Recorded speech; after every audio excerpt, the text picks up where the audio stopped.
వినుకొండ పట్టణంలోని కారంపూడి రోడ్డులో current office సమీపంలో 50 పడకల సౌకర్యంతో నిర్మితమైన సురేష్ సూపర్ స్పెషాలిటీ హాస్పిటల్ నూతన భవనం ప్రారంభోత్సవ కార్యక్రమం ఘనంగా జరిగింది. వినుకొండ మాజీ శాసనసభ్యులు జీడీసీసీ చైర్మన్ మక్కెన మల్లికార్జునరావు, అలాగే నియోజకవర్గ తెలుగుదేశం పార్టీ నాయకులు, కార్యకర్తలు పాల్గొన్నారు. ఈ సందర్భంగా మక్కెన మల్లికార్జునరావు మాట్లాడుతూ, వినుకొండ నియోజకవర్గంలోనే అతి చేరువలో అత్యాధునిక వైద్య సేవలను అందించే విధంగా సురేష్ సూపర్ స్పెషాలిటీ హాస్పిటల్ స్థాపించటం వినుకొండ వాసిగా తనకు ఎంతో గర్వకారణమన్నారు. ప్రజలకు అత్యుత్తమ ఆరోగ్య సేవలు అందించే కేంద్రంగా ఈ హాస్పిటల్ రూపుదిద్దుకోవాలని ఆయన కోరారు.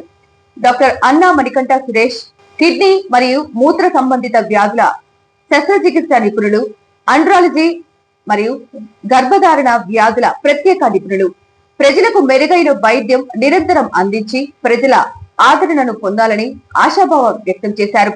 అలాగే స్త్రీరోగ ప్రసూతి వైద్య నిపుణులు, infertility and IVF specialist doctor అన్నా మృదుల తేజస్వి మహిళలకు మరియు అనారోగ్యంతో ఉన్న వారికి నిత్యం అందుబాటులో ఉంటూ సేవలు అందించాలని సూచించారు.